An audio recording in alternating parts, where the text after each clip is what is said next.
What's going on, everybody? Playoffs in full swing, straight no chase, the Cowboys podcast. Another episode. You know the vibes, gentlemen. What's going on? What it do? What is happening? It is Divisional Sunday, and the Cowboys are in it, which means I'm hyped. Who would have thought? Who would have thought back in week one when Dak broke his finger and the sky was falling, us included, I'll admit. No doubt. Who in the hell would have thought that we'd be here on Divisional Sunday talking about a Cowboys game that could lead them to the NFC Championship game? That a win could lead them to the NFC Championship game. Not I, man.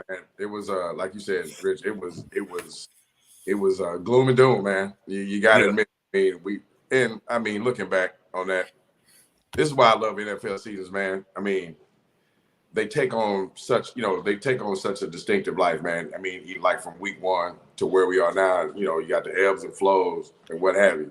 But man, at the time, with nobody was excited about Cooper Rush getting through a 5 or 6 game stretch, and certainly instrumental in them getting there. But man, not only is the division around with a chance to go to the NFC Championship game for the first time in 28 years.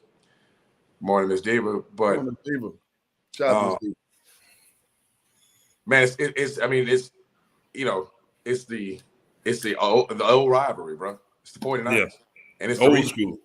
Yeah, it's the rematch. It's the old rivalry. This is now a 9-game playoff rivalry. This is the 9th time they would have met. Cowboys. So 8 times they met in the playoffs. Cowboys have an edge 5-3.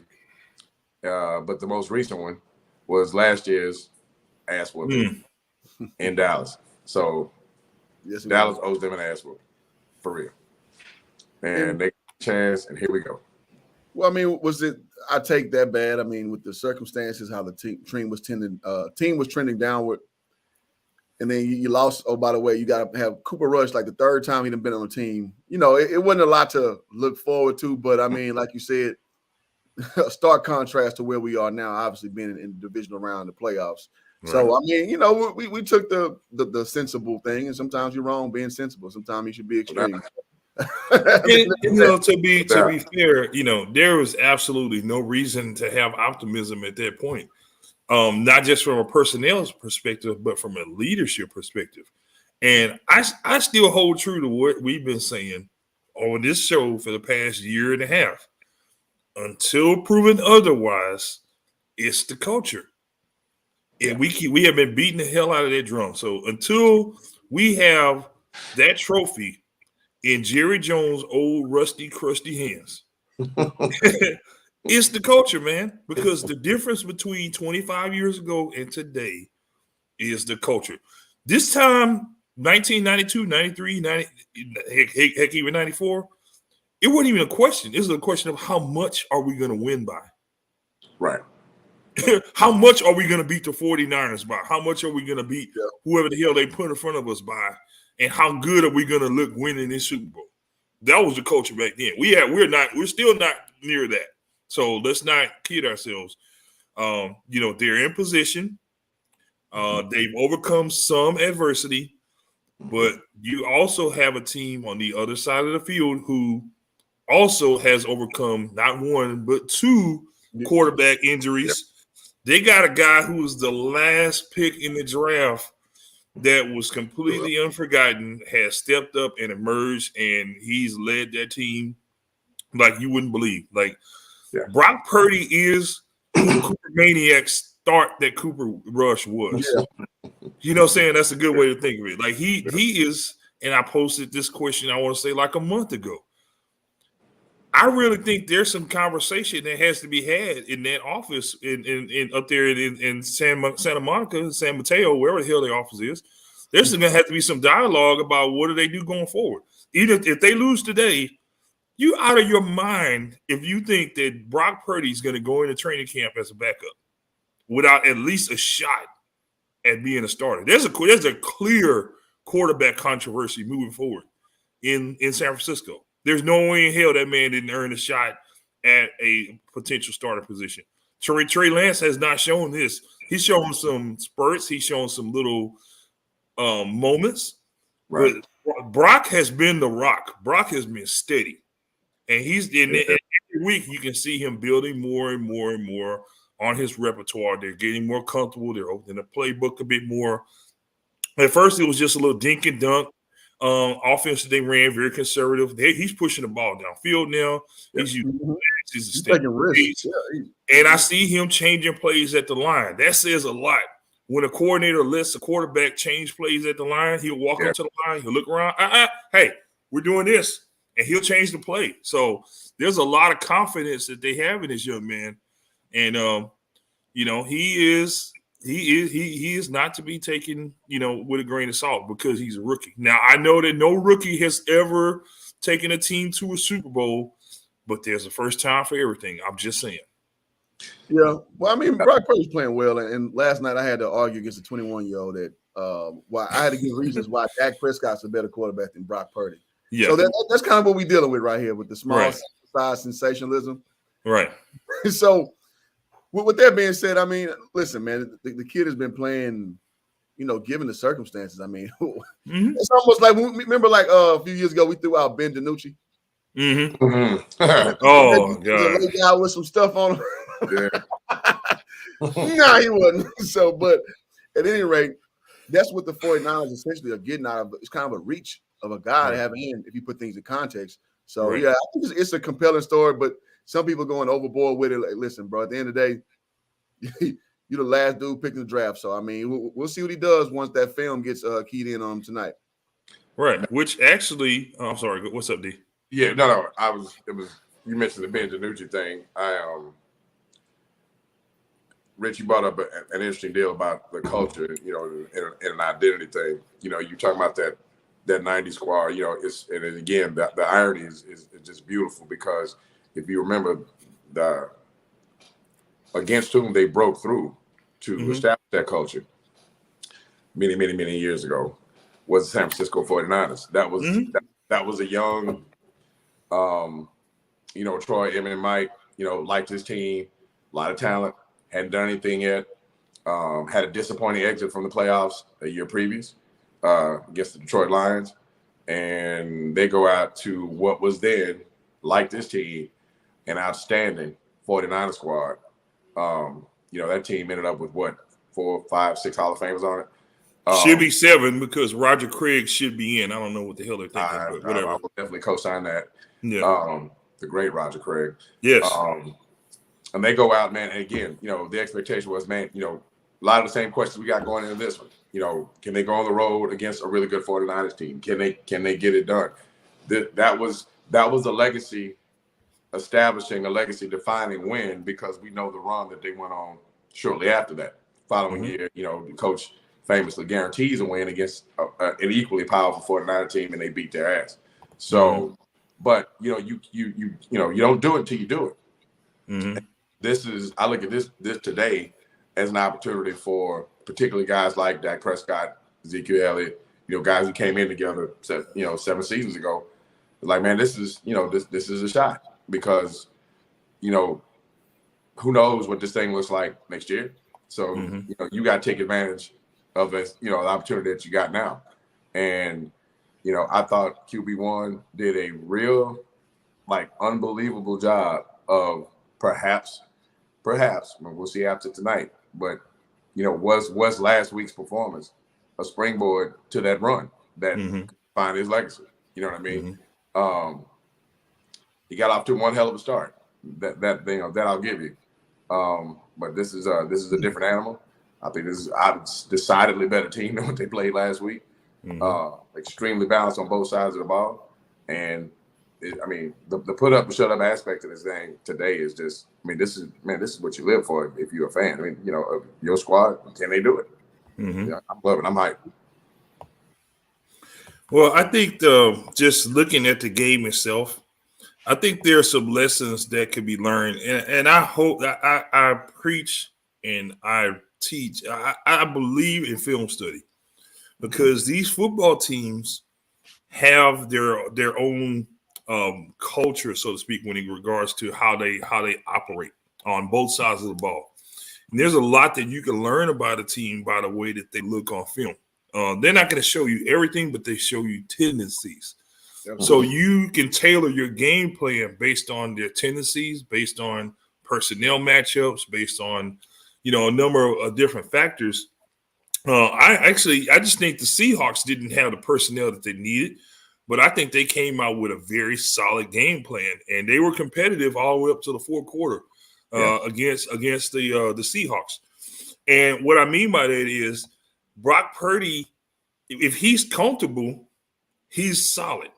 Yeah. And what happened with they were just not able to execute on the type of pass rush. I saw that they were trying to bring pressure with defensive backs. They were blitzing not from the line. They were blitzing with their linebackers. They were blitzing with their deep. Now it's risky because if you don't get home, then you got one-on-one or sometimes one-on-none coverage, which they ran cover one a couple times and they dropped the safety into the box and fired him off the line. And Purdy, to his credit, he read it, he picked it up, burned him. So that's how he was able to throw 3 touchdowns.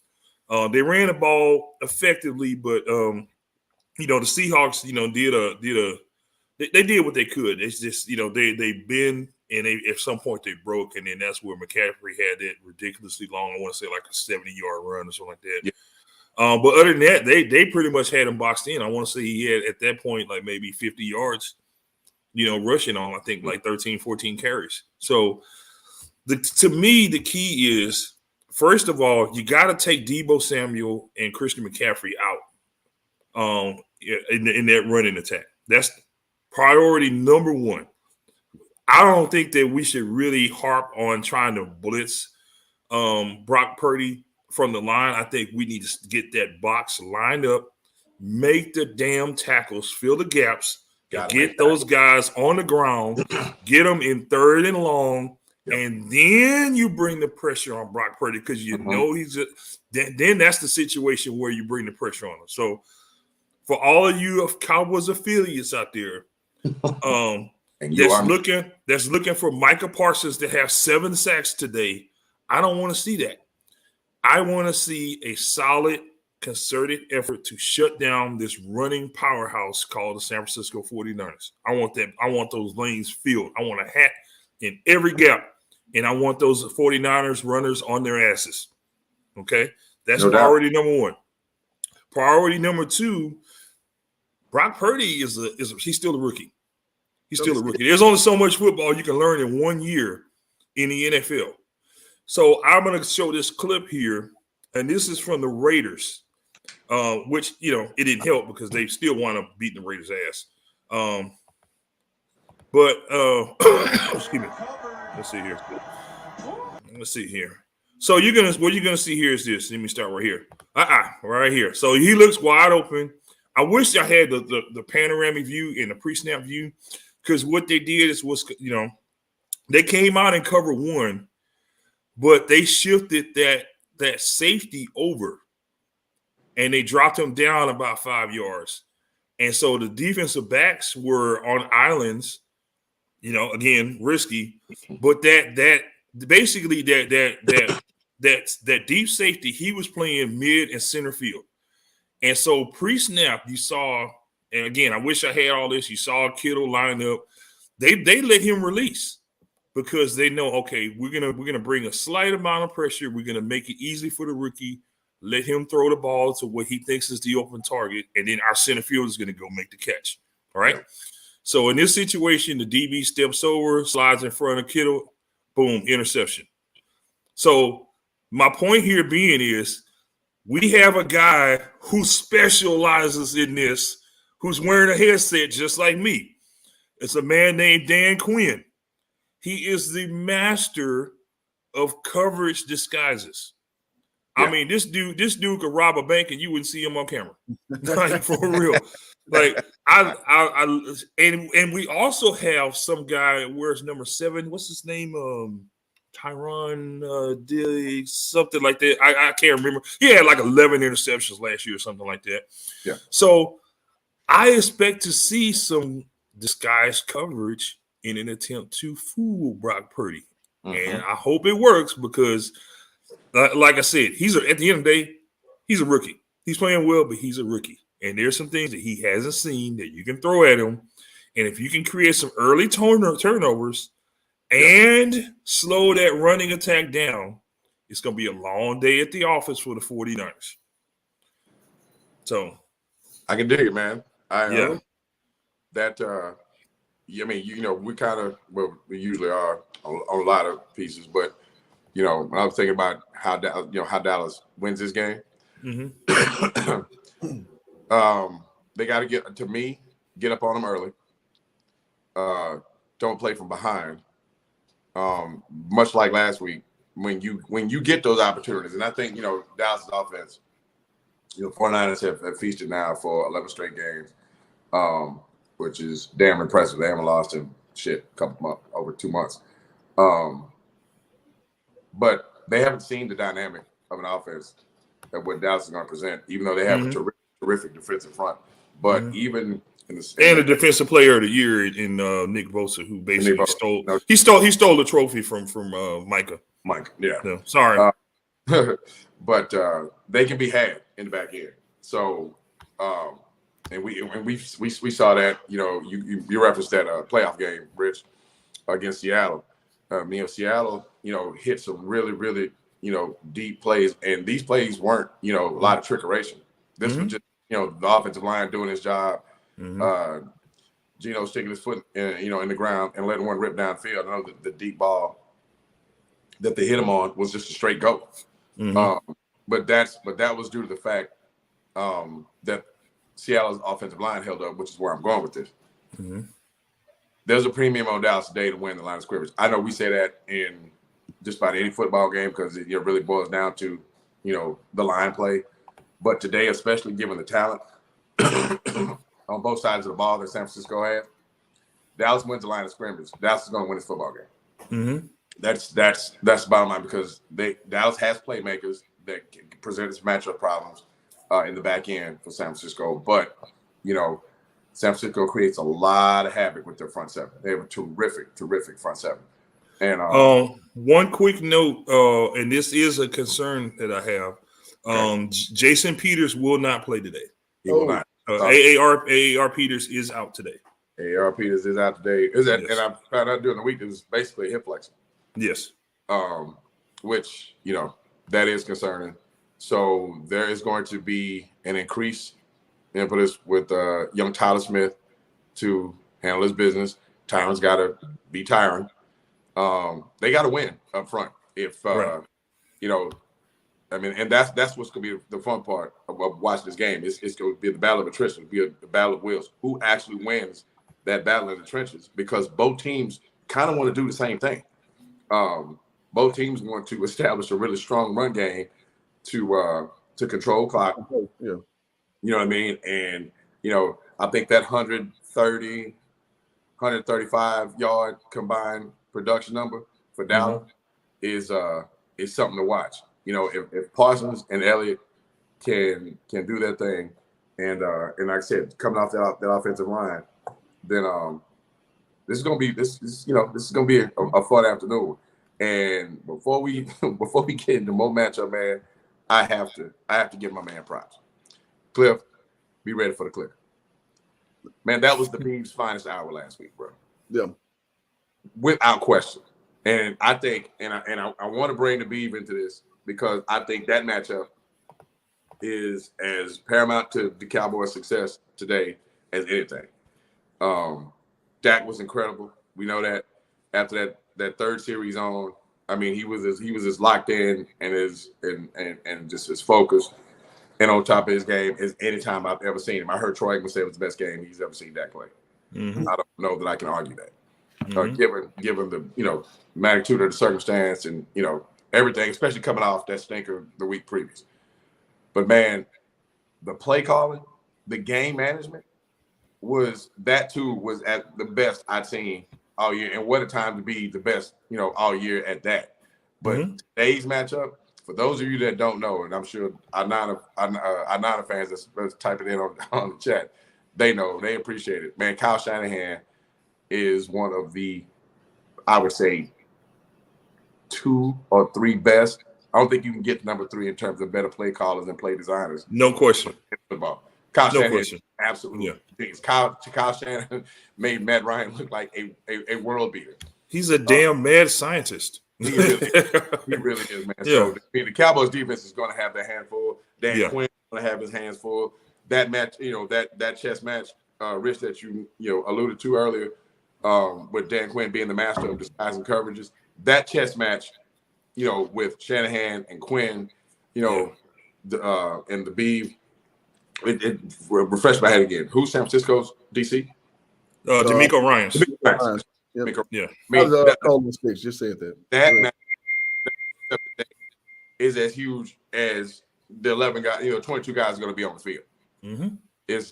So this is what makes this just a fascinating match. I'm going to repeat what I said last week, and they did it, and they need to do it again. I want to see the 12. Oh, yes, sir. I want to see the 12. Yes, sir. Especially considering that Peters is out. You're going to need some help protecting number 4. You're going to need some help running the damn football. I want those 2 tight ends on that line pushing somebody's ass out of the way. Period. Yeah. I also want to see those 2 tight ends, as they did somewhat last week, releasing off those blocks and giving Dak more options in the short passing game. Right. Because the more options you give him, the better he is, the more efficient he is when Dak has pressure on him, tight coverage, and he tries to have this Herculean mindset. That's when he does stupid shit that causes turnovers. But when you got comfortable Dak and you got multiple options in intermediate and deep routes, and you got a running game that's working well, so they cannot bring in safeties down into the box. Correct. And he even uses legs, which we have been yelling all year long for crying out loud. Then you have an effective Dak Prescott. That was Mississippi State Dak, bro. Yeah, that was Mississippi State. Guess what? That big ass running play that he had, they had 2 tight ends on the field. Yep. I thought about you when I started line. Yeah. It's the 12. I'm yelling at TV. 12. All day long. Yep. 12. Yeah, and before we go, I want to bring up our guest JC. JC gonna come help us put some more fire on the log. That is Cowboys. So without further, let me go ahead and bring my guy up here, so you can go ahead and just hop on in, JC. There he is. What's up, JC? Man, I am thrilled again to be here on the Straight No Chaser podcast. And the best thing about the green room here in your Dallas affiliate is free brown liquor, an array of Swisher Sweets, if you will. Okay. I have been enjoying taking it in live from the Straight No Chaser studio adjunct in the Compton section of Uptown in Dallas, Texas. It's just, again, so exciting to be here. And this is such an exciting game. And so much of what you guys were talking about earlier is, again, we're all pretty much football geniuses. Okay. Pretty much the greatest football minds of the last half century are on this show. And I couldn't agree with you more in terms of what you guys were saying. So big boy John Hankins had a sack last week. Mm-hmm. He's going to be integral into what they're doing. And when you look at it, I am envisioning a lot of what both of you guys were saying in regards to, dealing with the front seven. If you think about it, in terms of the Cowboys linebackers, okay, if they go with that, when they go with that 2 linebacker set with Van Der Esch and Barr, and you got, Parsons kind of being like an amoeba, moving around, playing the elephant role in that, you look at Van Der Esch is 6'4", 250. Mm-hmm. Barr is a big sumbitch. Yeah. He's 6'5", 255.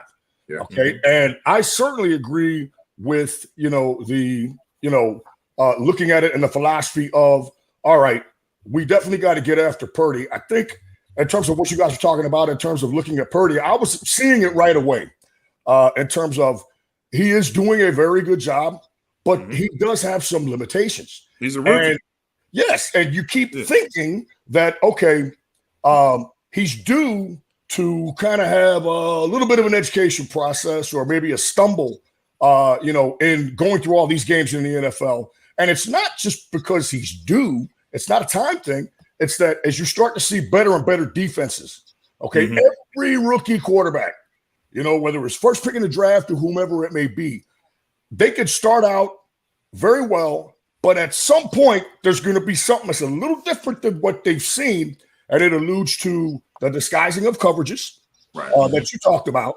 The main thing is, if you look at all the pass rushes that he faced, there wasn't really a good one in the group. Okay. Now, the Raiders have an okay pass rush, and that thing evolved into a shootout. Okay. If you want to throw that one out as an anomaly, that's fine. But I think in terms of him finally seeing someone that's going to, a team that's going to be able to effectively disguise coverages, because as Rich alluded to earlier, they have the personnel to be able to do so. I mean, I watched Seattle, and they were very game, and they hung in there. But Jesus, Mary, and Joseph, man, they got your man Bruce Irvin out there as like a pass rusher. Nothing against Bruce. Back in the day, he was fine, but like, what is the guy? 215, 220 pounds and like 38 years old? Right. No disrespect to him, but we have better guys that can rush the passer. We've got, by my count, at least 7 or 8 guys that can effectively rush the passer or have at some point in their career.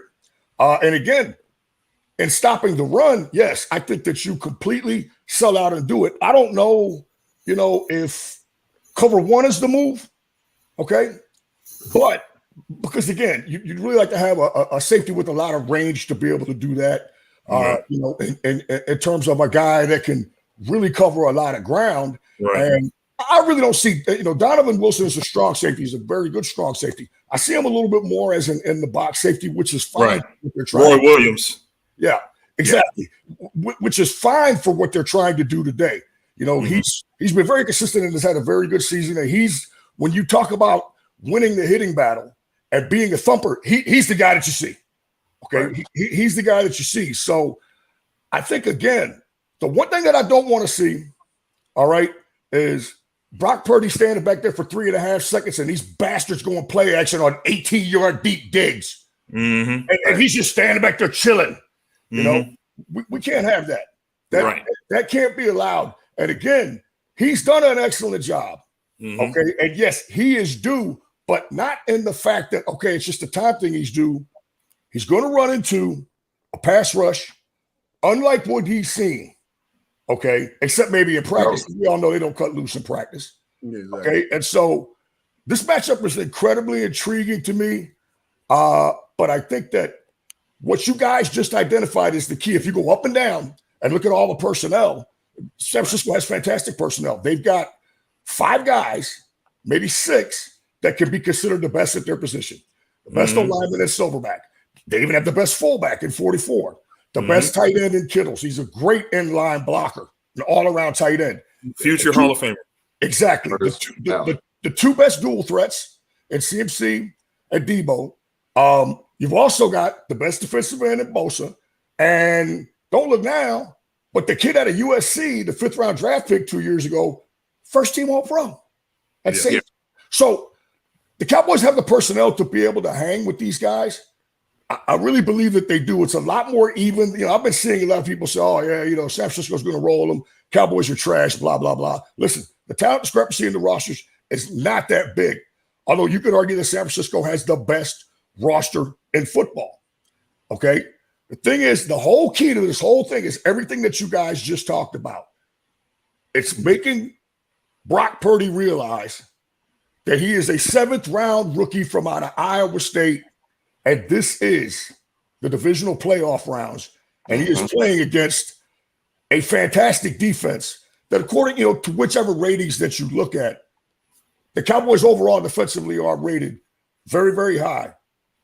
Again, the concern is stopping the run, because if you can take away the run, as you guys all know and we all know, run game is the QB's best friend. We got to make Purdy uncomfortable out there. If you look at all of the matchups head-to-head before I throw it back to you guys. they're either a push or maybe a slight edge for Frisco. But it's a razor thin kind of an edge when you go unit by unit. The O and D lines. Statistically, the Cowboys are better O and D lines. Not by much, but they allow fewer sacks. They give more sacks than Frisco. Frisco has outrushed them by an average of 3 or 4 yards a game total. So that's a wash. The eyeball test tells you that Frisco is playing a little bit better right now. But again, as we always say in boxing, you could be 6-0 in boxing, but hey, homeboy, who were you in there with? Who have you been in there with? Who you been beating? Okay? Well, that's what I alluded to earlier. And my concern with the loss of Peters is that it takes away the flexibility to have what I call that power line, where they had Jason Peters over at left tackle. You slide Tyler Smith into left guard. When you have an opponent with a dominant interior defensive lineman like this year's Defensive Player of the Year, Nick Bosa. Let me go ahead and say it. So I want Tyler Smith, if as much as possible, to be matched up with Nick Bosa to help neutralize that problem. Tyler Smith is our best offensive lineman right now. And that includes the future Hall of Famer that we got at right guard. Because I mean, the kid is just—he's amazing. He's got everything that we're looking for. So that being said, that is a concern. Why is he not on any rookie list? I've seen these top 10 rookie lists, and I guess being a starting left tackle for 17 games for a playoff team, okay, when this was a major concern, right? Yes. Right. He's not on any list. So I'm telling you right now, if he neutralizes Bosa today, all right, he's really going to throw it in their face, because I've seen all these lists, and these guys on the list are very good players. I mean, Sauce Gardner, it's really hard to argue. But again, the 3 positions that we've talked about and that we know, all right, that if you suck, the whole world sees it. Left tackle, left corner, QB. All right, so Sauce is getting all this love and deservedly so. But you cannot.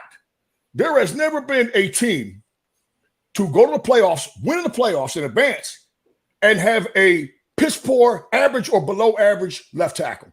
Never. It has not happened. Never. And so if he does this thing against Bosa today, which is key, come on, man. And the thing about Tyler Smith is he's really our most physical offensive lineman too. That's why I want him on Bosa. That's why I want him on Bosa. And I think he's getting better. These are the things that they said about him coming out of Tulsa. It was no disrespect to any of the fine coaches over at Tulsa, but that with his physical ability, there was more left for him to learn and to grow and to get better. You see these kids that are 5-star guys, like say they go to USC or some other big school, they may have already plateaued. You might not be able to get any more out of them. Then you see other kids that are coming along. I think Smith was a 3-star recruit out of Fort Worth, maybe even a 2-star recruit, right? And then as you grow and you get into your brute strength phase as a man, okay, you get bigger and stronger. That's how football is. It's not like basketball where you see a 14-year-old and he's 6'6" and can handle the ball. You're like, yep, he's going to be a good prospect. Right. Football, there's much more of a proving ground. Right. Smith has been able to stay healthy, which is big in and of itself. And if he is progressing and getting better and better and better and takes a step forward today, but I tell you what, you got to feel good about this past draft and the previous draft. If you're the Dallas Cowboys, look at the guys that they have gotten that are contributing. They have nailed it in the first round. And all those idiots out there that were saying that, he's because they kept running a story about his penalties. Oh, he was penalized so much. Oh, you didn't even look at the damn film. Because when I went back and watched this film, I was like, oh, I understand why he got so many penalties. This kid's aggressive. You got a lot of offensive linemen who will literally not even think about moving until they hear the quarterback clap his hands. This dude is ready from the time that the center places that ball in the upright position. He's locked and loaded. And sometimes you're going to miss fire, especially when you're in college. You got hodgepodge of quarterbacks. They all got different timings. There's a lot of personnel changes that happens in and out of college. You have consistency in the pros. You learn your quarterback. And once you learn your quarterback, cadence is exactly. Cadence is big. you have the difference, the way that they announce their cadence, and you learn that with your quarterback and you're in sync with him, everything else is all good. Because that aggressive mindset that he has works in the NFL. If you get to a defensive lineman before he can get comfortable in his whatever techniques he's coming at you with, you win the battle. It's simple as that. That as an offensive lineman, you have to have a defensive lineman's mindset. Get to him before he gets to you, because if he get inside your pads, he's going to push you around. Yep. That's why Tyler Smith's so successful. Yep. Clear. Oh, also, real quick, guys, I was talking with Rich about this and what we were looking for in terms of our advanced scouting, if you will, because all of us watch football games differently than the normal fan, the normal civilian, if you will. ESPN, my friend was telling me this, that ESPN has a variety of different broadcasts for games, and this may only apply to the ABC brand or whatever. I don't know if Fox has the same thing, but apparently, Big Rich, there is a panoramic bird's eye view broadcast that you can watch. And really? This, yes, which will give you a chance to see the whole field. And, you know, the camera follows the football. If you've got that bird's eye panoramic view, particularly from the rear and watching replays, then you can see that whole offensive line and you can see what's really going on. Well, we could thank the original XFL for that, because that's where that idea came from. Yep. Cliff, man, there has been some absolute gems in the chat. If you guys all right, which one you want to address? Yeah, shout out to everybody that's dropped the gems in the chat. James, who always comes with some fire. Obviously, Miss Diva. My guy Troy, Tucson G, is fired up, firing in a couple of gems too.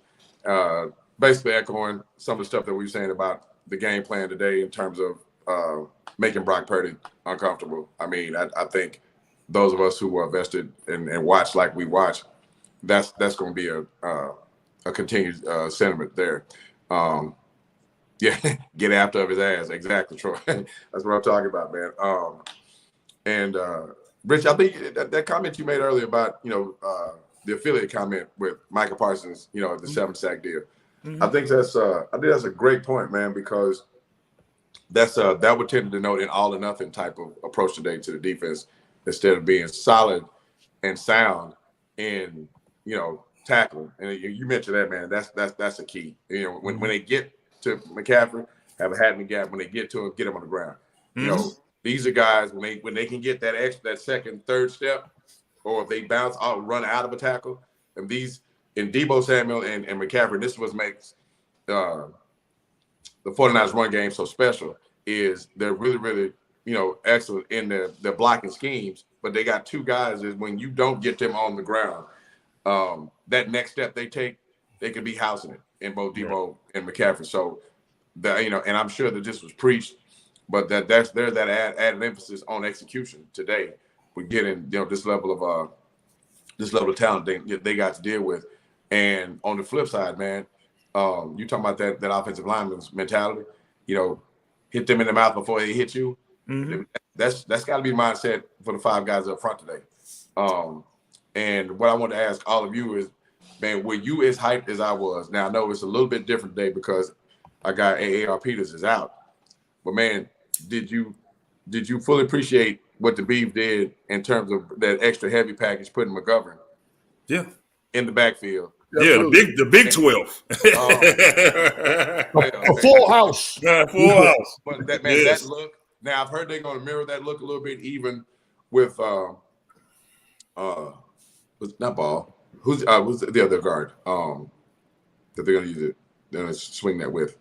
Name escapes me for a second, but they're going to. They mentioned likely mirroring that same look, man. But I loved it, and like, man, you know, whatever they got to do to, you know, enforce that run game and that mentality today, man. Because possession is everything. They got touchdowns, like I said. They get in the red zone. They cannot kick field goals. Wait a minute, did I say kick? Oh my God! Oh, did I say that? I've just gotten over it. Well, that's crazy. Let's not put the game in the kicker's hands. today, and let's hope our guy Brett Malox Maher doesn't have. I knew Rich would appreciate that. Doesn't have another case of the knob blocks today. Yeah. I mean that the stakes are higher, man. I mean that's truly something you got away with last week. When you leave 4 points on the board like that, man, that's they got away with one as tremendous as Dallas was last week, bro. When you go back and look at that, it's like they had to have been dominant because, boy, when you get away with 4, we talking history, y'all. 4 missed PAT. It made me miss Greg Zuerlein. This is a dude that hit 9 50-yarders this year. Right. And 2 60-yarders in a game. And he missed one last game too, which made 5 in a row. They're 5 in a row. 5 in a row, man. I mean, that is nuts, man. I mean, to me, for all the Top Gun fans out there, he reminded me of Cougar, man. He lost his, he lost it, man. And Gold hasn't missed a kick in the postseason ever. Yeah, San Francisco kicker has never missed a kick in the postseason ever. That's incredible.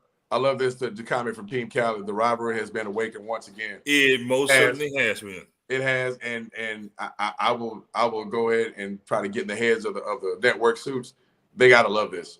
You know what I mean? For all the feel good stories that the Jacksonvilles and whatever else bring to the playoff table, man. When you get old, historic championship, this level, is old school, man. Yeah, it's so when you get teams like the 49ers and Dallas battling it out again in the playoffs situation. The suits have to love this, man, because this is a storied playoff rivalry. There's a lot of back and forth with these franchises anyway, and these are 2 really good football teams, and so it don't get any better than this, man. And like I said, I love all the Niner fan interaction here on the chat today. This is good stuff. This is excellent stuff. The rivalry's made of, man, and like you say, it's been doing for a while, man. So it's good to see that this being a prevalent rivalry yet again. And it's just been us not holding up in the bargain because at the end of the day, San Francisco been going to the Super Bowl and they ain't been winning shit, but they've been going. So we need to step ours up so we can see these guys more in situations like this. Yeah, absolutely. Saying, all right, so guys, we got about 15 more minutes in the show. So we talked a good amount about what the 49ers are going to bring, what do we bring, and how when you kind of parse everything out, we're pretty close in a lot of ways. So I guess let's take it to the level of kind of seeing how this game's actually gonna, come out when the rubber starts meeting the road. So of these people that we mentioned all around the field, what matchups do we see to dominate to have an opportunity to win today?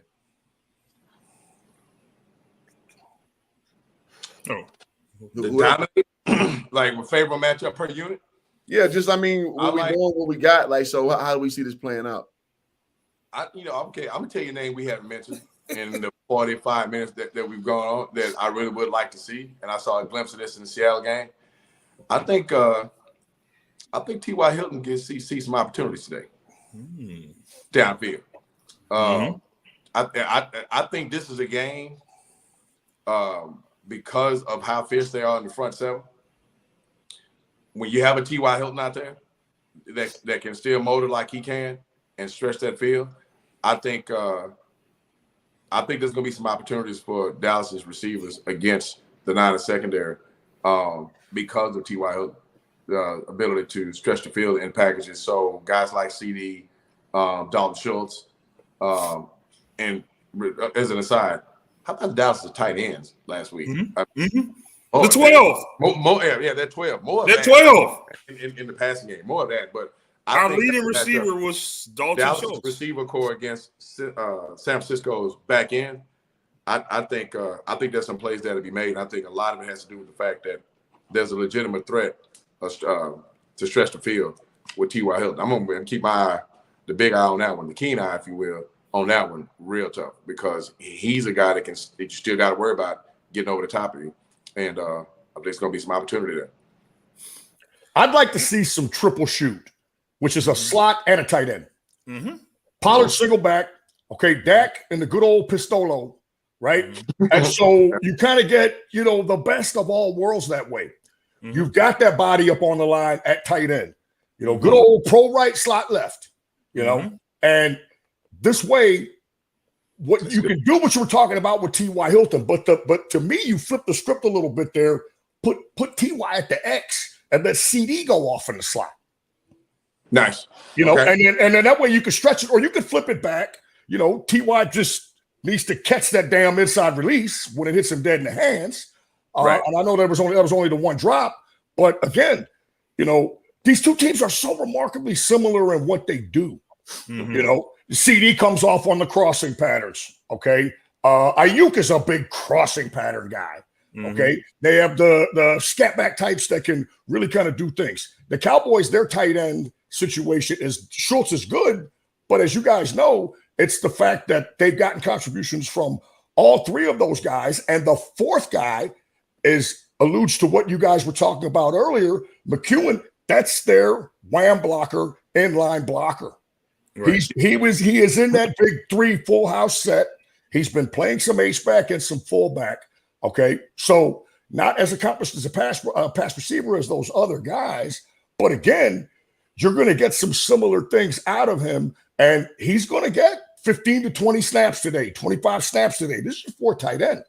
Okay, but he is the best blocker that they have, and I do love the idea of getting Hilton off, and I do love the idea of keeping more tight end packages. I just want the best of all worlds.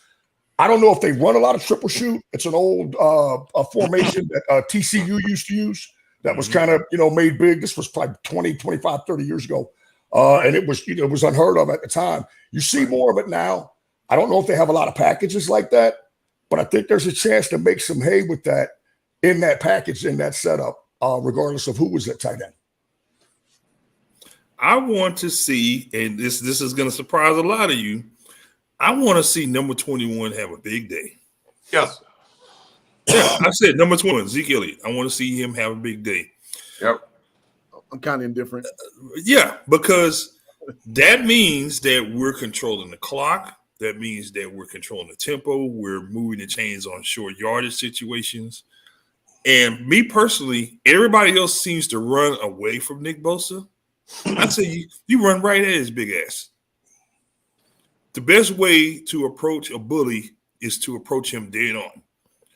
Run that football right down the middle, put that ball into the stomach of number 21, and run the goddamn football between the tackles at Joey Bosa, because that neutralizes him as a pass rush.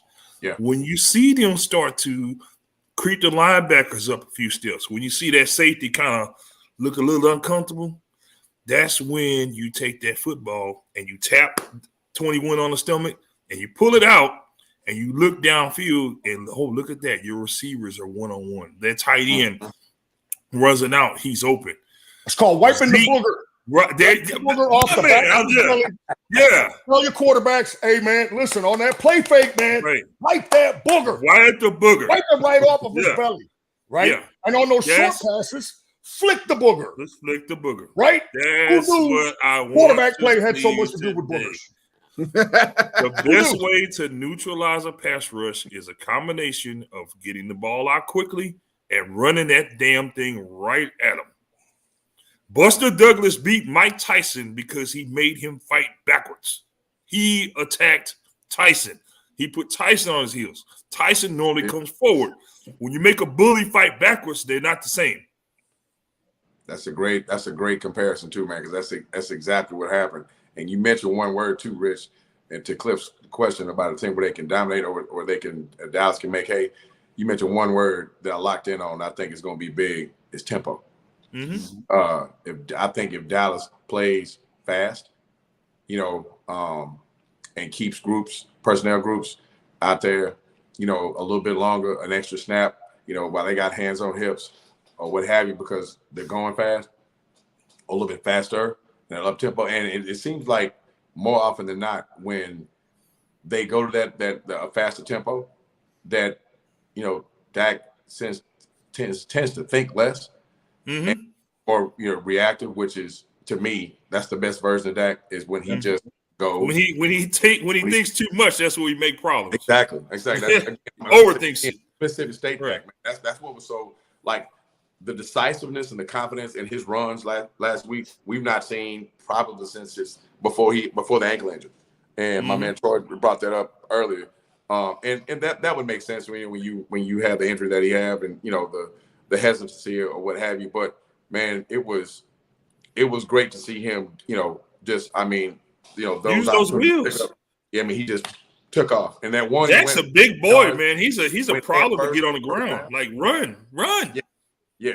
Big And boy. people forget, man, that Dak is a big boy. I mean, so he's able to, if he needs to, like the one he made, we got the first down. I think he had like a 10-yard run, and he dove head first and got up, and then he gets up, and he's giving the first down signal and all that. I was like, all right, Dak, I'm with you.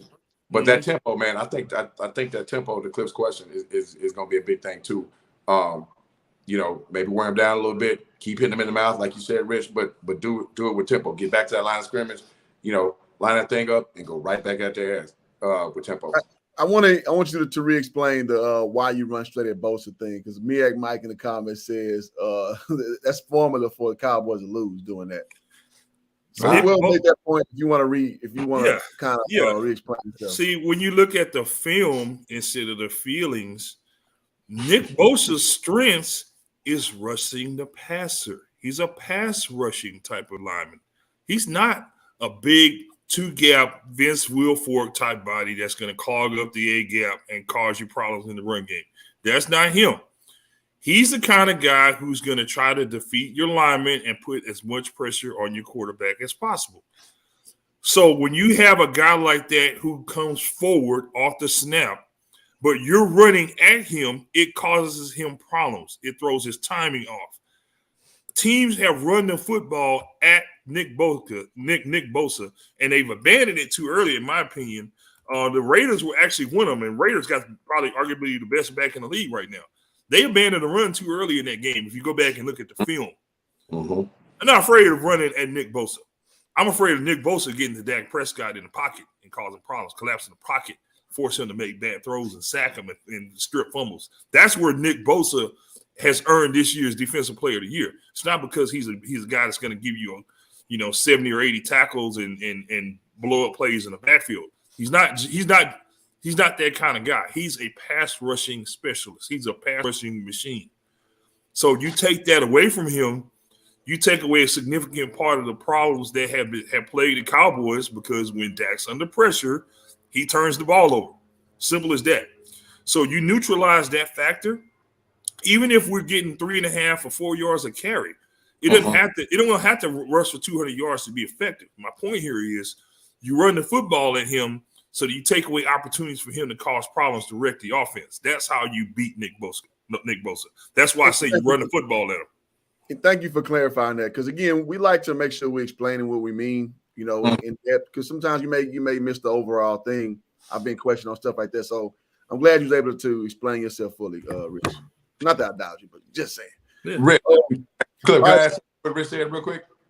So we about to land a plane on the show. But D Brown, go ahead, my man. Go ahead. Just real quick, and to extend just a minute on what Rich said, and he can attest to this, man. If you establish that and commit to that run game early, going at a dynamic pass rushing talent like Bosa, so like you said, you might get 2.5, 3.5 yards on those carries, but if you keep letting those offensive linemen, those 325, 330 pounders, keep getting off the ball and going at and hitting him.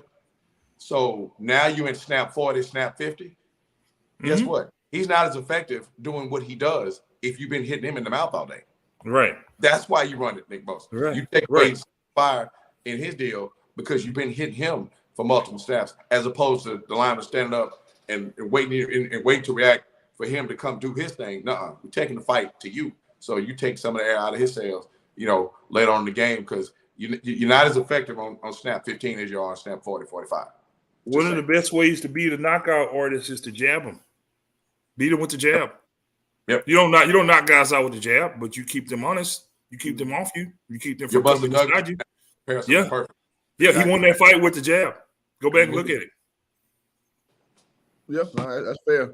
And I like this comment by Team Cali. This is kind of just reality of how good that defense is. They run straight to Bosa, you'll get Greenlaw and Warner. Run away from him, you'll get Armstead, Warner, and Greenlaw. Pick your poison. Now, when y'all working at the highest clip, and yeah, that may be reality. But personally, to answer my own question, I think at our skill positions offensively, we just got some very talented guys that can exploit what San Francisco has to offer. So that's what I'm hoping that we can take advantage of. With Dak actually looking like a quarterback last week, that gives me confidence. Because last week, I ain't gonna lie, your boy came in with low confidence, and I was not beating my chest about that win either. So I'm just like, yeah, we're better than them. But you never know what Cowboys team, more specifically, what Dak Prescott's going to show up. I think they said that early in the comment section. It's just true, though.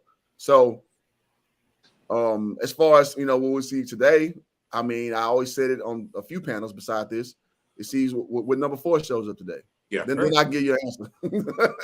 Yeah. While the game's going on, because I don't know what's going to show up, man. Yeah. If you look at tendencies, which we always do, Cliff, and I'm talking about just this season, he's played better against better teams. That's he's played better against better competition. He's played like complete shit against teams, that you should have went out and curb stomp. Yeah. But he tended to, even with the 1 pick six in the Philly game. But man, after that play, and that was a guy you got to give, that D lineman all the credit in the world. Yeah, that's an incredible. He made a ridiculous play, but after that, man, Dak was on his game, against them. So I tend to think now, will it be a complete repeat of last week? Now, because I think San Francisco poses a little bit different, and obviously not a little bit different, significantly different and more imposing challenge defensively. But I think just because the stakes are what they are, and this is a much better football team, I'm still confident that Dak will bring his A game. Now, if he goes out and just lays an egg, then we'll all be pissed. But I think QB1 will be ready for this. He's going to have to be. They don't have a chance in hell if he's not. Yep. I mean, it's on Dak's shoulders, man. Yeah. This is year 7. It's time. It's time. No excuses. I'm done with Dak excuses. But that's my guy. I'm not making no more excuses for that dude. So let's go round robin real quick. Let's get game predictions for 49ers. Man, we're gonna let you go first, my man. Indeed. Well, I'll tell you what, man. A lot of analysis going into this game as you go from top to bottom and you look at the matchups. Again, very, very close across the board.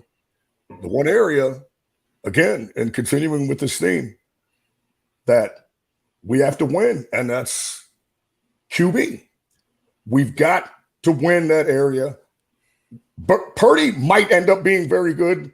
I don't care what he's done so far. We still don't know yet for sure. Okay. This is Dak's time. And if it's by hook or by crook, yes, he does need to run. You got Bosa getting upfield. They did some really good misdirection stuff and some overload stuff against Tampa Bay that neutralizes that getting up the field stuff. Also, the two teams in their run game are very similar. San Francisco is big on the 4s and 5s. They hit the 4s and the 5s. Not necessarily stretches or inside plays, but that kind of chocolate, peanut butter, creamy blend right there. You know what I'm saying? In the 4s and the 5s. And so that's also going to be big for us. I think San Francisco is slightly better. They are at home. They are rested. You give them a slight coaching edge as well. Although Fat Boy was pretty good last week. And so was the B. 30-28 Cowboys. It goes back and forth, and they pull it out. I just think this team is different. We said at the beginning of the year in this thing, man, all of this 1 seed crap, we've seen how they've done with the 1 seed. It has not worked out the past 2 times. They're going to have to go on the road, man up, and do it the hard way, man. If something's easy and everybody can do it, no one cares. They're going to have to go on the road. They already did it once. Go on the road and get this one. Go on the road next week. That is how you shake the stigma. And I think it's going to be a whale of a football game today. I see neither team really turning it over because that's kind of not what they do. Our best versus your best. Quarterback's got to give us the edge, man. Got to use those 2 tight end sets like Big Rich was saying. Got to work the body, all right, like DB was saying. Got to be committed to the run game, even if Zeke is averaging 3 yards a carry. Be committed to it. Stay with it. This will allow the wiping of the booger and getting those big plays that you need as a quarterback. Out of play action.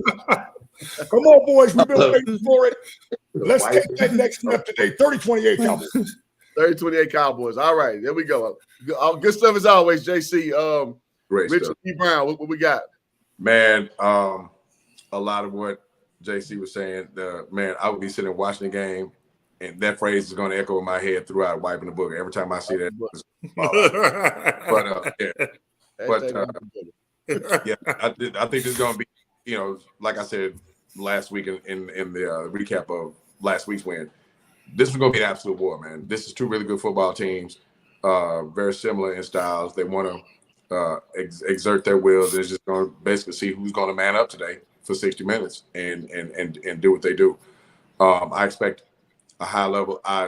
JC at the end made a really great point. I think as closely matched as these teams are, you got to think now that if you want to have a slight edge, your QB has to give you that edge. That said, I'm hopeful that last week was the springboard for, a run that we've not seen in nearly 3 decades. But I mean, more importantly for Dak, man. I mean, I'm a fan like you, Cliff. There's really no excuses. This is his time. This is his opportunity. I think he makes the most of it, man. I think they walk in there after a back and forth slobber knocker, 31-28. 31-28. Okay, so we got 30-28. We got 31-28. Rich, what you got for us? Okay. I have been saying for quite a while, at the end of last season, at the beginning of this season, and throughout this season, this is a bookmark year in this history, in this point in history for this franchise, and more specifically in the career of one Dakota Rain Prescott. This is going to be one of these games and one of these situations where we look back and say either he did or he did not. And everything else from here is either going to trend upward or downward. He'll never be the same after this game today. Wow. I think collectively speaking, with the amount of talent that's there on the defensive side of the ball, the defensive guru that we have in the press box looking down on the field, calling the plays, the fact that our opponent has a rookie quarterback, we have the X factor such as D mentioned, T.Y. Hilton and some of these other guys that's just been there. It's like this is a team that's had his heart broken several times. This is a situation where they've gone through a lot of the pain. Even this season, they've gone through a hell of a lot of adversity. Mm-hmm. And I think that they are finally trending towards overcoming that. I say all that long-winded ass lecture to say that I think it's finally time. I'm going to go Cowboys 35, Niners 30.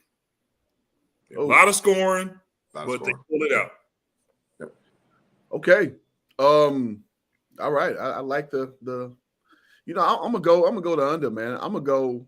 This may be a 24-17, 24-20 affair. I think it's going to be a lot of counter punching and punching. I think what people expect it to be a scoring fest because there's so much offensive talent on both sides. I think it may be a lot of stall drives, man, because of the gravity of the game. So I'm going to throw in a little bit of a human element to kind of dispel a little bit of common logic of personnel. So with that being said, I think I like 27-23, the Dallas Football Cowboys. I can dig it. I think it's going to be some crazy field goal kicking and, again, drive stalling, probably more on our end. But I think we're going to pull it out, man. I don't think it's going to be a runaway, first 1 to 40 kind of game. I love Team Cowboys comments. I would say good luck, but I'd be lying. Hey, we appreciate the honesty. So we're not sensitive over here, man. Yeah. We've been enjoying your comments. Good luck in the draft. No, so and thank y'all for tuning in, man. Another great show. Thank you, JC, for coming in and always bringing it like you always bring it. Indeed. Thank y'all the chat, man. The chat, y'all held it down, man. Yeah. I ain't do a lot of work on this one. I'll let y'all talk and let the chat go. Yeah. So great commentary. Y'all, best Cowboy show out. hit the like button, subscribe to the channel, man. Oh, listen, man. A couple of things also before I forget. Before. Number one, regardless of the outcome today, we're heading to the Super Bowl. So we're bringing you with us. So don't forget to tune in to the Straight No Chaser podcast live from the road, from the floor of Radio Row in Phoenix during Super Bowl week. We will also be doing a joint podcast with 2022 Pro Football Hall of Fame Leroy Butler and the Lead Podcast. So they will be joining forces with the Straight No Chaser podcast on the floor from Press Row at Super Bowl. Some other wild things that are going to happen. So just stay locked into the Hoop Jargon channel. When you see a notification, just log in and watch, because things are just going to happen that we can't even explain. Absolutely. So. And Rich is going to whip Boomer's ass at Radio Row. Dead in the mouth. Rich is going to walk up to him and stir him dead in the mouth at Radio Row. Miss Diva, I'm going to wait on that one. So it's going to be a teaser. We're going to give y'all the Super Bowl predictions in the coming weeks. So y'all want to stay tuned because you want to know our Super Bowl picks. Yeah. Absolutely. So, gentlemen, great show. Great showing. Hopefully the Cowboys can do what they have to do, what they need to do, because I don't care if you're in a away situation. Like JC said, we got to earn. You know what I say every time. Damn who we got to play. Because at the end of the day, win the Super Bowl, you got to win 3 to 4 games. Mm-hmm. So let's just go win them. That's how far as I'm concerned. But thank you, gentlemen. Any closing remarks before we peace on out at Straight No Chaser Cowboys podcast? Hey, man, this is a legacy-defining moment for this group to add to the storied history, and this is an opportunity for this group to write their own chapters. So let's get to writing. Go Cowboys. Go Cowboys. I'll take 3-2, man. I don't care how they win. They could get the unheard of Canadian Rouge and score a single point and win 1-0. I don't care. I don't care. Just get I don't care how ugly it is. Just get that dub, man. We need this. This is legacy defining shit right here. Right here today. Yeah, there we go. And shout out to Team Cali says, may the best team win. Absolutely. Shout out to everybody. Absolutely. Thank you, Ms. Diva. All right, so no parting shots here. So thank y'all, man. Straight No Chaser. We out. Peace. We out. No. I thought we was out. Hold on. We're not out.